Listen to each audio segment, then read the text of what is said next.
Alhamdulillah, Alhamdulillah Rabbil Alameen, wassalatu wassalamu ala Rasulihil Kareem wa ala alihi wa ashabihi ajma'in. قال الله تعالى في القرآن المجيد والفرقان الحميد أعوذ بالله من الشيطان الرجيم بسم الله الرحمن الرحيم إن أول بيت وضع للناس للذي ببكة مباركا وهدى للعالمين فيه آيات بينات مقام إبراهيم ومن دخله كان آمنا ولله على الناس حج البيت من استطاع إليه سبيلا ومن كفر فإن الله غني عن العالمين صدق الله المولان العظيم. My dear brothers and friends, Assalamu alaikum wa rahmatullahi wa barakatuh, and sisters, of course. It's indeed a pleasure for me to speak from halfway across the world with so much of time difference. It's early morning on Saturday today, and it's late Friday for you. Thank you very much for inviting me, and may Allah Ta'ala accept our commitment to Allah Subhanahu wa Ta'ala, our commitment to His faith, our commitment to the Deen, and our commitment to all the obligations that Allah Ta'ala has written on us. Friends, brothers, sisters, especially the younger ones, indeed, our religion, our faith, Islam that we follow, is a very modern, intelligent religion. It's a way of life. It is designed by our Creator. It is designed to give us peace, to give us happiness, to give us freedom from fear. وَلَا خَوْفٌ عَلَيْهِمْ وَلَا هُمْ يَحْزَنُونَ. No fear, no anxiety, no regrets, no worries. Success and honor is promised to the man who follows that path. Prosperity, salvation. It's a very balanced pursuit of happiness that Allah Subhanahu wa Ta'ala has given us as a religion. We are so lucky. We're so lucky that Allah Ta'ala has given us this treasure of Islam, a way of life that keeps us happy. No fear, no worry, peace. This way is for all times, in all places. Good times, bad times, hard times, impossible times. For every time, Islam is the solution. Whether it is in Africa, India, US, Europe, anywhere in California, in New York, whatever the challenges in Palestine or in Syria or in Kashmir or in India, the solution for peace is Islam. It's an all-time formula for success. It's a solution to all life's problems. It's the master key that breaks open all the locks of the mind, all the locks of the brain that we have, thoughts that kind of cloud us. It kind of sorts it out and makes it easy for all of us. Friends, as we know, Islam is about submission. It is about obedience. It is about, there are no ifs and buts, a complete surrender to the will of Allah Subhanahu wa Ta'ala and the way of Prophet Muhammad Sallallahu Alaihi Wasallam. It's faithfulness to a promise that we have made. It's a solemn promise, and it's a covenant, it's a treaty between man and his Creator that we have affirmed and that we have sworn. And it is that submission, that surrender, that promise that we have to be faithful to. And that's what our religion teaches us. And that's what binds you and me together today. However, it's easier said than done. We all know what life is about. Many, many things prevent us from being obedient and submissive. Our egos, our desires, our likes, our dislikes, money, earning, our comforts, our fashions, the norms and standards that society keeps for us, our popular choices. We don't want to stick out in a crowd. We don't want to be different. We want to be just like all Americans are. We want to speak their language. We have to do their functions. We got to gel into the crowd. And that's a challenge to us in order to submit to Allah. Are we going to submit to Allah? Are we going to submit to the Prophet? Or are we going to submit to what people say, to what people expect us to do, what the national culture is all about, what the national religion and way of life is all about? What kind of clothes do we wear? Do we wear the clothes that everybody wears on the street and in fashion?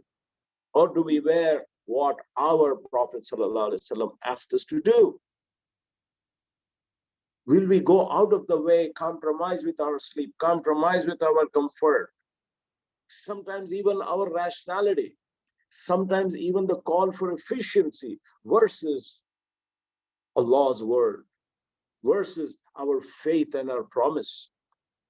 Sometimes our friends, sometimes our parents, sometimes our bosses and our teachers, they will challenge us whether we follow them.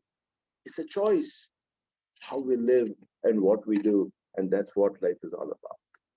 In this struggle for existence, to surrender to Allah subhanahu wa ta'ala, we are tested through various challenges. Actually, there's a very famous American mathematician, Professor Jeffrey Lang, who's a revert to Islam, who wrote this amazing book of a revert. It's very interesting, struggling to surrender. I want to be nice. I want to be following the way of Allah. I want to be following the way of Muhammad. But ye dil hai, my heart doesn't agree. My brain doesn't agree sometimes. My wife doesn't agree sometimes. My friends don't agree sometimes. What do we do? Friends, life has been designed as a challenge. I don't know how many of you are experienced in setting up exam papers for people. If you've grown enough, you're asked to set up an exam paper. The higher the exam goes, the more challenging it becomes. Nobody asks, when you are in first grade, maybe they will ask you what is 2 times 2 or 2 plus 2. But then as you go to 3rd and 4th grade, they will give you a long problem statement. They will tell you that so-and-so went and bought something. He had $2 in his pockets. He went and spent $1. Now tell me how many dollars he has is remaining. All you have to do is 2 minus 1, but then the problem has become more complex. And as you go higher up and higher up and higher up, the problems are designed in order to be very, very challenging. And that's how life is all about. There are simple problems. There are more and more and more difficult tests that we go through. And in order to know whether our claims are truthful, are you really good in following Allah subhanahu wa ta'ala? What will you give up in order to do that? Will you give up your ego? Will you give up your comfort? Will you give up the likes and dislikes of yours and your wife and children and of people at large? How good are you in your love, and how exclusive are you in your love to your Creator? And that's the whole challenge. Let's begin with some problems that you and I face. Everybody may not face the same problem, but let's see, what are the tests of faith that we go through? One very, very simple test that we go through: when you get up early in the morning, the alarm goes, it's Fajr time. And you know what? That's the best time to sleep. It's this conflict between getting up for Fajr, somebody is calling, Hayya ala salah, Hayya ala falah. But the heart is saying, sleep on, because you love to sleep. The bed is so nice. Getting up is so uncomfortable. Who are you committed to? To your sleep, to your comfort, or is our commitment to Allah subhanahu wa ta'ala? He called and we are there. Labbaik, Allahumma labbaik. La sharika laka labbaik. That's the talbiyah of the Hajj. Here I am, God, you called, and I am here in your masjid to pray for you. No. My commitment is not to sleep. My commitment is to you. You called, and here I am This body is submissive. It's not going to sleep just because it loves to sleep. And that these are small challenges. And if you have to get up early, you got to sleep early. And if you have to sleep early, you want to sleep early, there is a but. There's that TV show that you enjoy. It's that video game that you enjoy. It's a Facebook or an Instagram or a tweet that you enjoy. It's the night time friends and phone calls that you enjoy. Would you sleep early in order to get up early? Would you really want to get up for tahajjud? 4 a.m. in the morning, 3 a.m. in the morning. Can we really sleep early? And that's a struggle. You want to, and you're successful for 2 days, and the third day some shaitan comes over. We are all struggling in order to love Allah subhanahu wa ta'ala. And that's the struggle of life. Spending. You want to spend on the poor, on the orphans, on the widow, on the destitute. However, we have our own needs. So how do you prioritize? That's the challenge of life. How much do you give there? How much do you give here? How much for Allah subhanahu wa ta'ala? How do we apportion that? It's a struggle of how we spend. Volunteering for the community. You want to do something for the community, but there is a football game. Oh my God, what a struggle for life that people are facing. We are faced with trouble with our eyes. Our eyes are not supposed to see bad things, but then all the time we are bombarded with bad things. We are bombarded with the vulgar, with the dirty, with the fahash. But then Allah subhanahu wa ta'ala said, lower your eyes. But it's so attractive to look at all those things. It gives us pleasure. It is eye candy, as they call it. What do we do? It's a struggle. Yes, you do it, and then you lower your gaze. You don't want to, and you're struggling all the time. Our ears, our tongue, our anger. We are angry on people. We have jealousy. We have revenge. How do we manage that? How do I forgive my enemy? It's so hard. A heart that cannot accommodate the sins of other people, their attitudes of other people. We are allergic to these people who don't follow certain things, who don't set in our norms. How do we train our hearts? How do we train our eyes? How do we train our tongue? It's such a journey where our life itself is challenged. I mean, those are simple challenges anyway. Those are initial challenges for our faith. However, as we grow, we realize, that at one end we have our family, we have our parents, we have our obligations. And on the other, there's the call of the job, work, travel. You go away from family, you go away from parents, you stay far away, and your parents had raised you so beautifully in order, that you become a good Muslim. And for a good Muslim, serving parents is such an important thing. But then, yes, life is also important. My children are also important. My comfort is also important. My earning is so important. My growth in my profession is so important. My God, and therefore I'm in conflict. I don't know whether to do this or to do that. How much of this and how much of that? And life goes on and on and on for that little more that we want to do. Halal earning is so difficult. We're so hard-handed in charity, friends. And then you go a little higher up. And here, speaking truth to power, speaking things as it is. I mean, it's a challenge. Keeping up promises is so difficult. Being well-behaved, being soft, even though you're intelligent. Forgiving people, even though you're right. Not fighting, even though you're right. It's an ego struggle that we all go through. Asserting our conscience, to speak as it is. In the recent days, there is a congressional hearing going on in America about the Capitol attacks last year in January, when Trump and his team kind of invaded the Capitol. What happened? There's this young woman, she's just 26 years old. She's been threatened not to speak the truth. But this woman comes and says the truth as it is. She tells, this is what Mr. Trump did. The kind of courage that you need to say that. That woman from Facebook, Frances Hogan, she kind of testified and told all the bad things that Facebook does. Threatened for life, threatened that she will not get a job again, threatened by ostracization, yet sticking to the truth, speaking truth to power. And this is amazing. And that's the struggle that we all go through in life. Friends, in this journey of struggle, of asserting our faith, of being good from within and from outside, all of us, you, I, and all our friends are going through this journey. Our exam papers are different. All through history, the Quran speaks about one man and his struggles, heroic struggles. And he says, if you want to follow that path of one man called Ibrahim alayhi salam.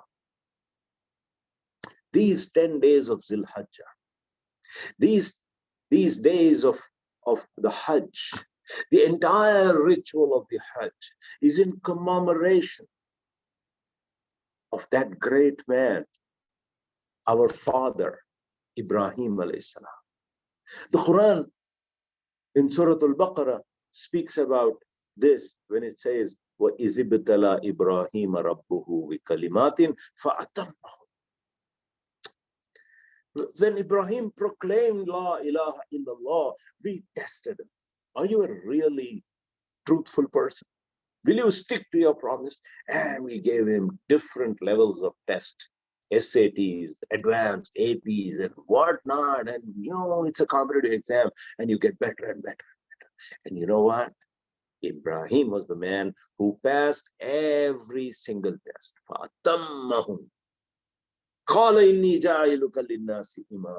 When he passed that, Allah Ta'ala made him the Imam for mankind. For the entire world, He made him an Imam. A lot of us want to be achievers. We really don't understand what achievement is all about.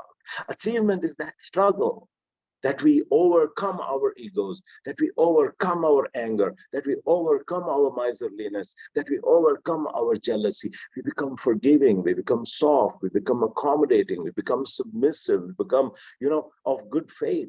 We control our eyes, we control our tongue, we control our ears, we control our emotions, and create a state of mind which is clean, with no anger, no malice, no jealousy for anybody.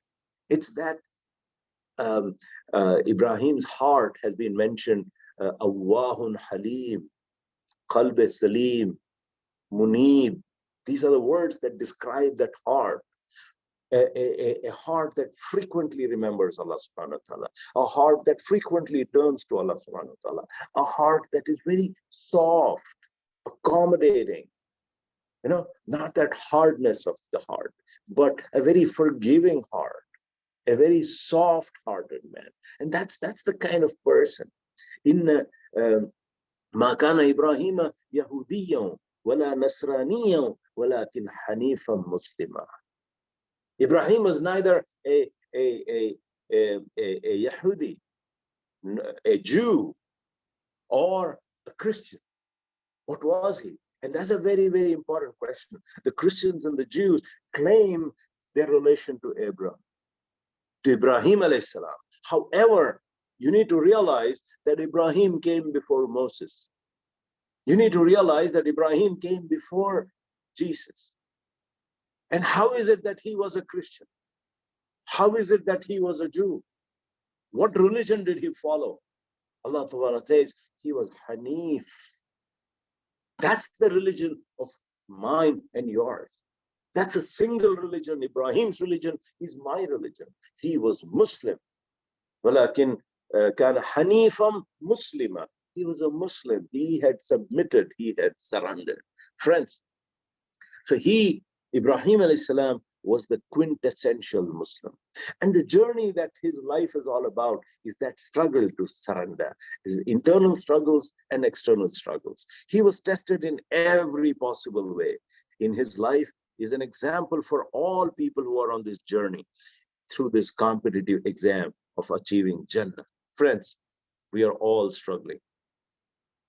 We all have our challenges. our internal conflicts, our struggles within ourselves. Today, in these 10 days, just now our brother read about Surah Al-Fajr in that initial part, Wal-Fajri wa layalin ashr. Those 10 nights it mentions of the first 10 days of this month of Zul-Hajjah. These are days when we attach ourselves to that man, Ibrahim alayhi salam. Try to understand his journey on what he went.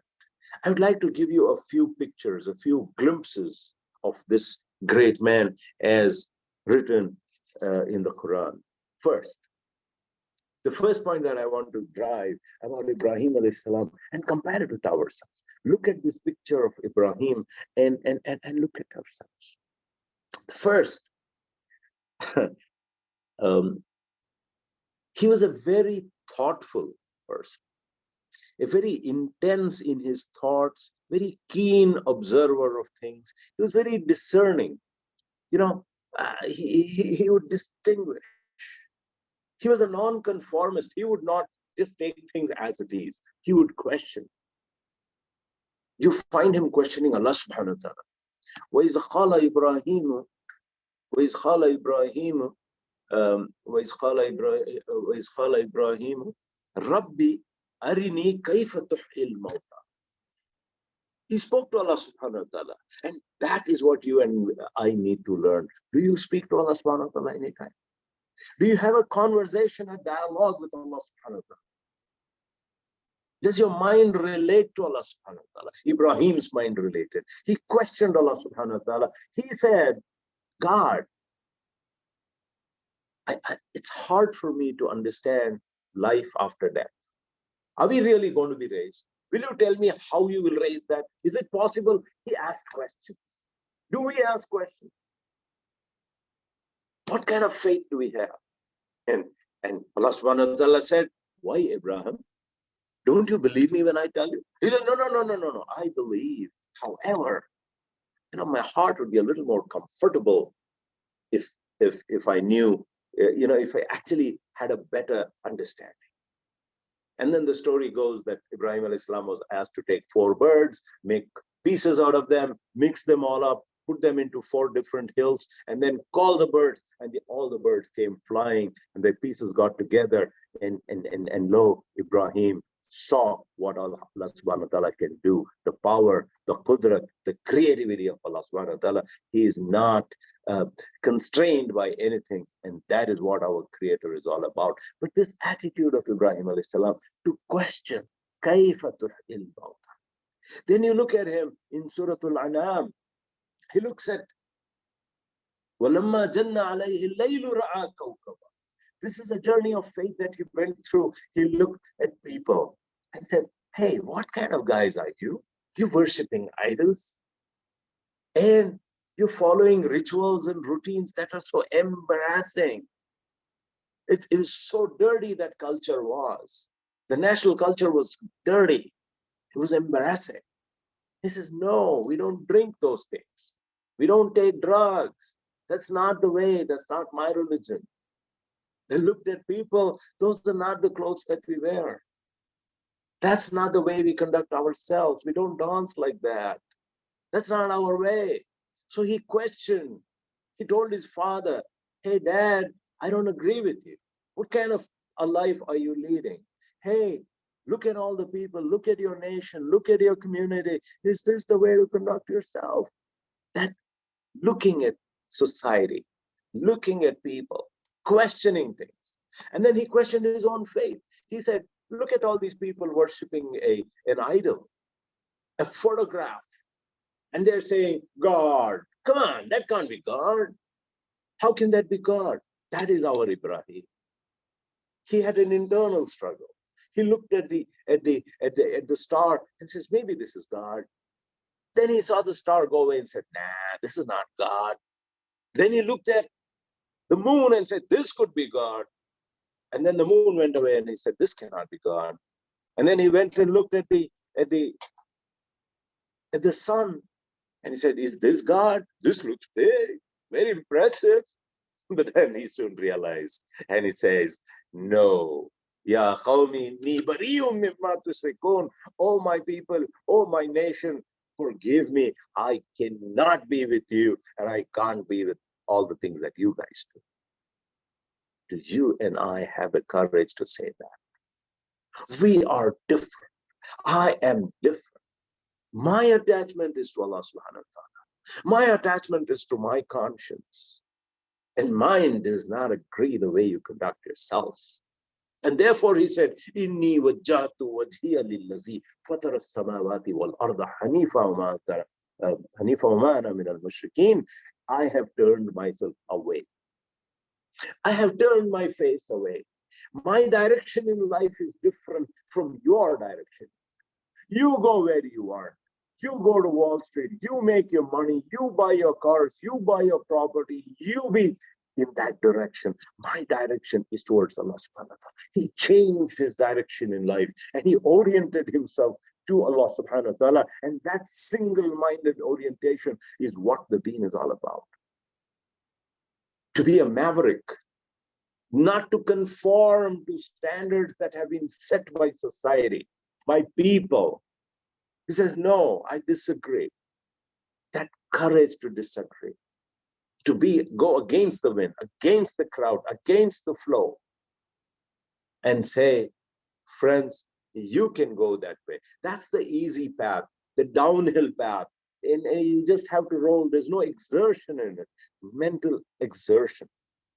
So here was Ibrahim questioning his faith, questioning the last day. And he said, I need to understand this better.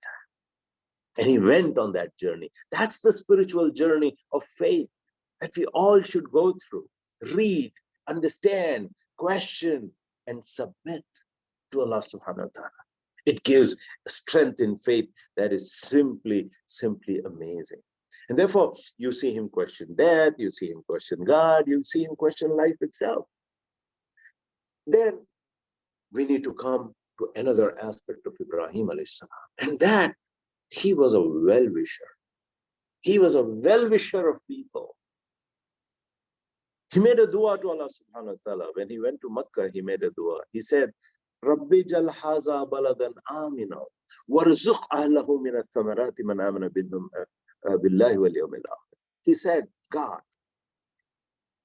make this land of America a peaceful place, a drug-free place, a place where women have honor and who can walk without fear.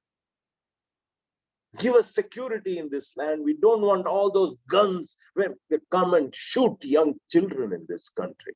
We hate this. We don't want this. God, make this place a place of peace for children, a place of peace for women, a place of peace for old people. And give it prosperity. Give it even more. What kind of man was Ibrahim alayhi salam? He was a well-wisher for the place where he lived. He was a well-wisher for the people who surrounded him. And not only for the Muslims, for everybody. And that's the kind of person that you and I have to be. Well-wishers. Khair khah. Wish well for the nation. Wish well for the people. Wish well for the land.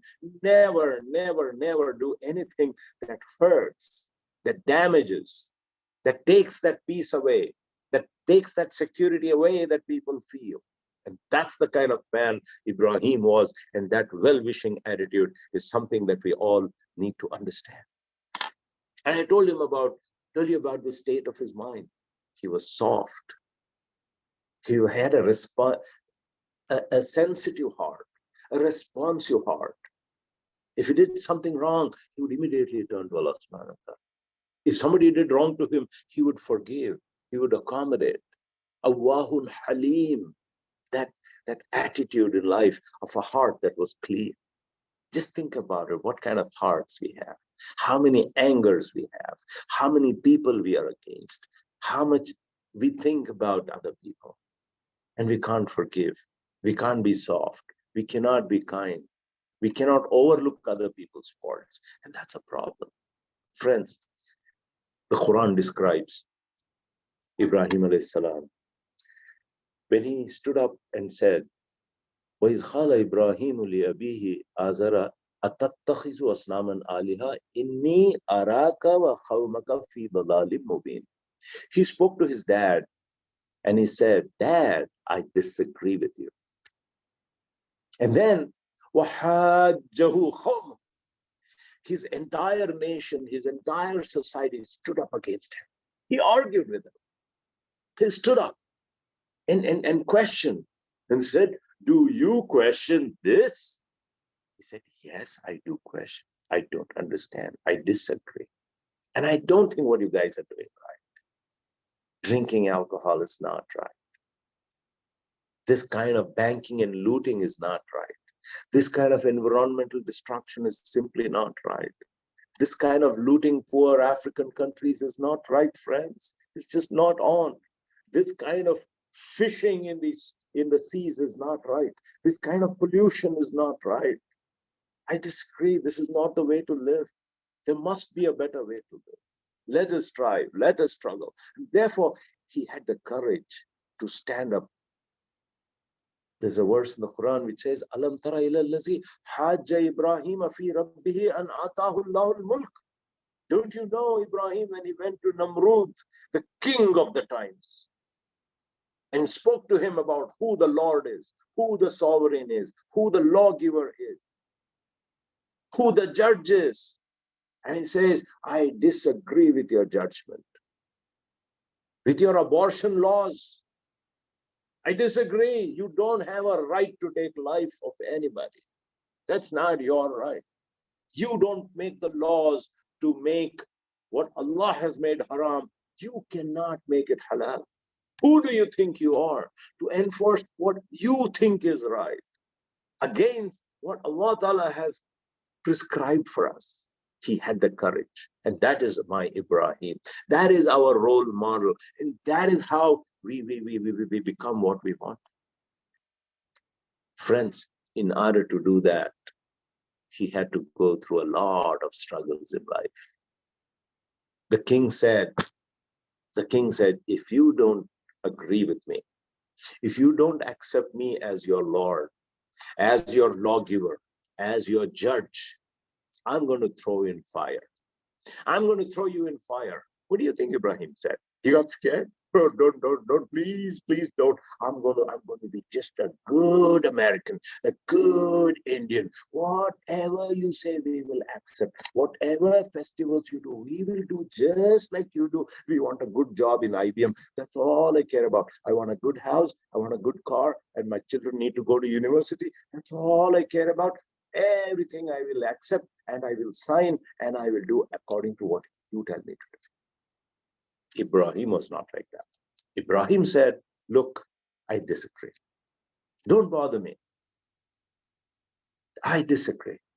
If you want to hurt me, do what you want. They put him into jail. They called him a terrorist. They put him into jail. And then they threw him into fire. They punished him. Allah saved him. That's another matter. Allah saved him. But he passed that. See, without the test of fire, nobody becomes a great person, a solid person. The test of fire makes fine steel, they say.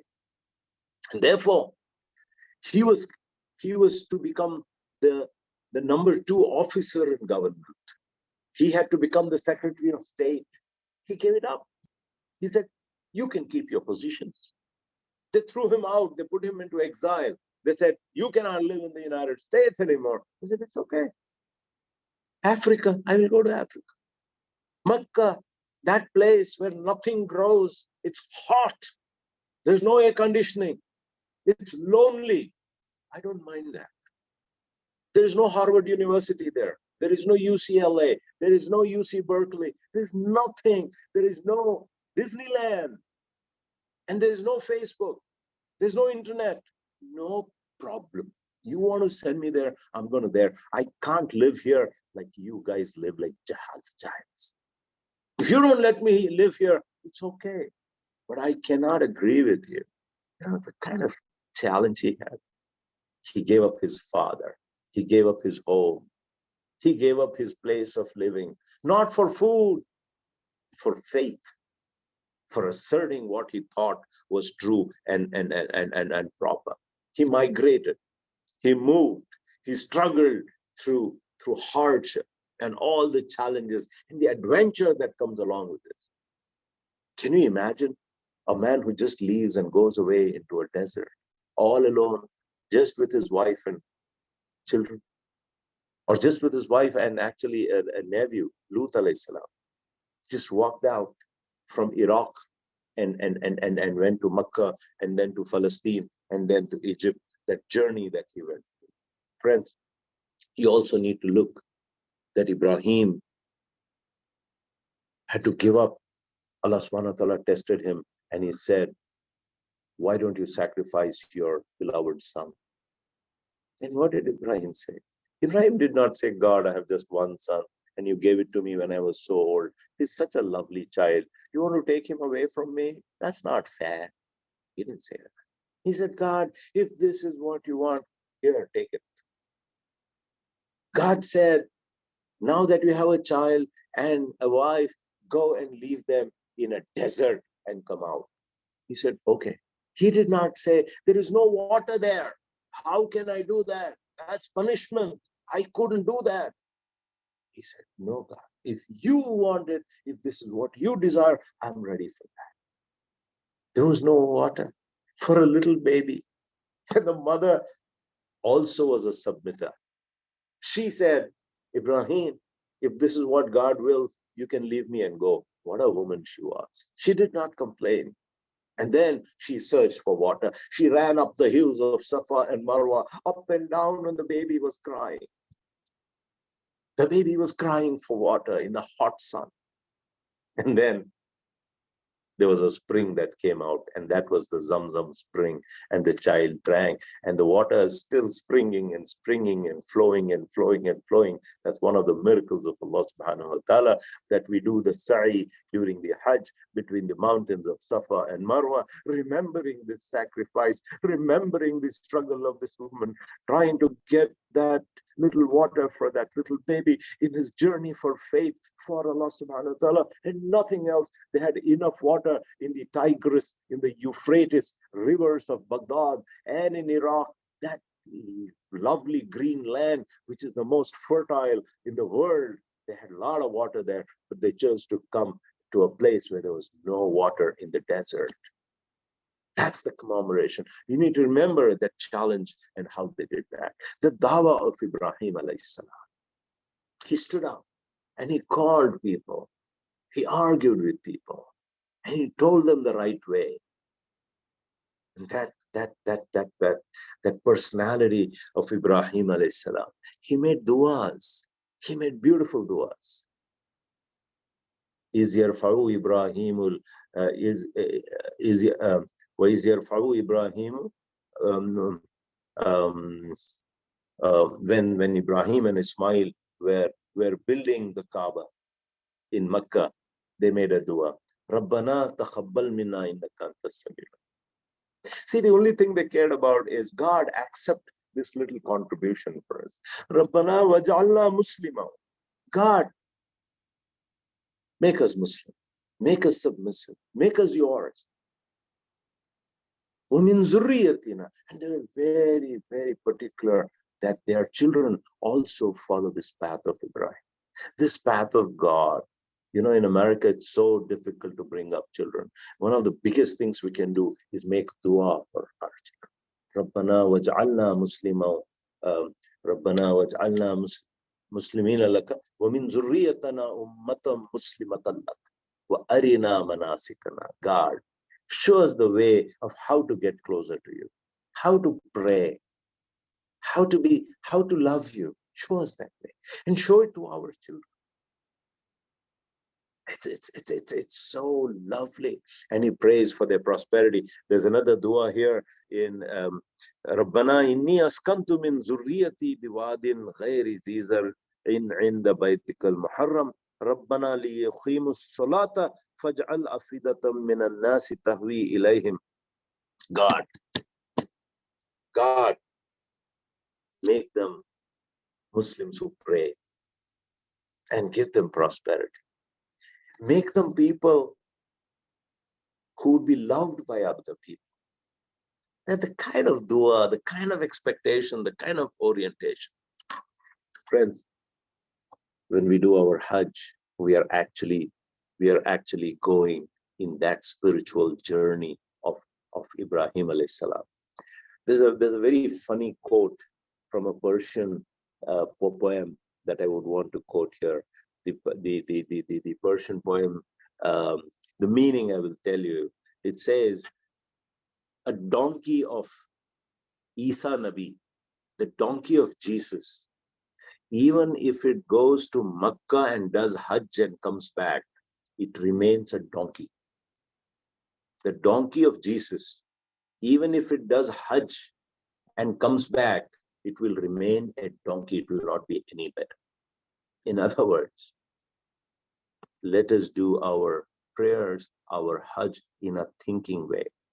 Just think about the talbiyah that goes on to Hajj. Labbaik Allahumma labbaik. Labbaik la sharika laka labbaik.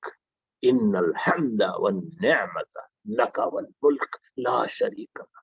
What a beautiful statement that we make. And this is something that we repeat and repeat and repeat when we do our Hajj. Main hazir hoon, here I am, God. I have left everything. You called and here I am. Innal hamda. All thankfulness, all praise, everything is for you. Laka wal mulk. You are the king. You are the boss. And you are the ultimate. La sharika. And I'm not going to listen to anybody. It's the talbiyah that is spoken again. And then you do the tawaf of the Kaaba.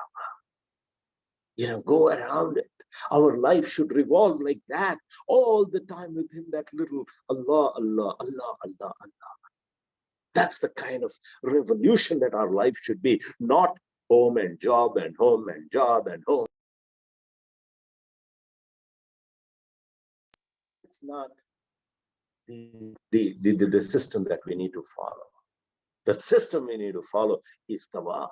The whole life revolves around a purpose, around a centrality for the entire ummah, for you, me. All our lives go around a purpose, around the love for Allah subhanahu wa ta'ala, around a promise that we all made. And then we do the sa'i, remembering what our mother Hajira and the child Ismail went through. It's that struggle for faith. Let us all be struggling, and let's all understand what struggle is all about. We need to give up a lot of our comforts and struggle. Get up in the morning and go and search for that halal rosy that we want. Life is not easy. It's a struggle. So run and up and down and up and down and up and down. And that's the struggle for faith that we all go through. And then on Arafah day, we stand in Ihram with the two-piece cloth. Nobody will recognize us. Standing in rows, looking at Allah subhanahu wa ta'ala and asking for his help. We wish all of us can stand there one day. On the day of judgment, it's a scene recreated. We don't have our fashionable clothes. We don't even look, our identities are lost there. And we stand in rows, recreating that picture of Akhirah, of the Hashr, when everybody will be joined together. From all over the world, people are coming and standing and praying for Allah subhanahu wa ta'ala. And that's the Arafah. It's beautiful. It's the whole world comes there. Forgetting all the differences, the Africans are there, the Europeans are there, the Chinese are there, Americans are there, giving a message to humanity that we are one people under one God. These boundaries of nations and tribes and races and colors and languages do not distinguish us. We are one people, ummatun wahida.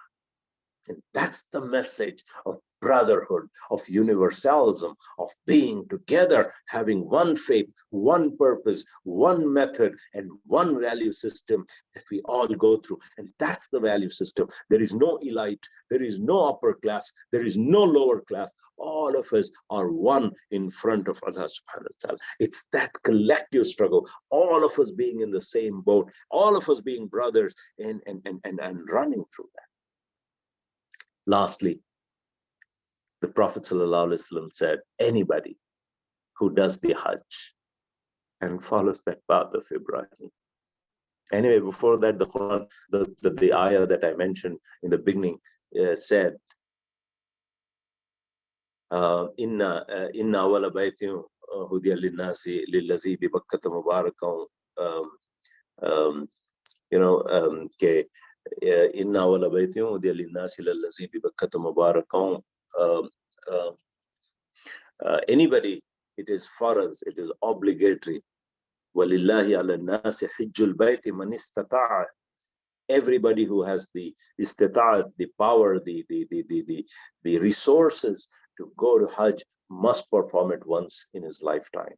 And that's obligatory. He can do it as many times as he wants, but once is obligatory. And may Allah subhanahu wa ta'ala give us all the strength to do that Hajj. And friends, it's a hard thing. Hajj is not easy, and we need to do it as early as possible. The moment we have that, we should not lose one moment. Let us do that Hajj. And the Prophet ﷺ said, anybody who does that Hajj with the right intention and with the right means and with performing everything correctly, when he comes out, his heart is like that of a just born baby, clean, pink, untarnished, having no black spot on it, and he's clean. And that's what life is all about. Faith is all about. Let's have clean hearts. Let's have a pristine heart, a soft heart, a heart that remembers Allah subhanahu wa ta'ala all the time, a heart that has peace in it, a heart that is oriented to faith, oriented to Allah subhanahu wa ta'ala, always struggling to conform to Allah and His methods. That gives us courage. And that is what we all should be. And that's the message of Ibrahim. And that's the message of Hajj. May Allah subhanahu wa ta'ala accept our du'as. May Allah subhanahu wa ta'ala give us the opportunity to do Hajj and many Hajj and the Umrahs, so that we follow this path of Ibrahim, a path of struggle, a path of surrender, a path of courage, a path of love, and a path of faith and of promise keeping, that we all, for our children, let us be well-wishers of our nation. Allahumma salli ala Muhammadin wa ala ali Sayyidina Muhammadin wa barik wa sallim wa akhir dawana alhamdulillahi rabbil alamin. Assalamu alaikum wa rahmatullahi wa barakatuh.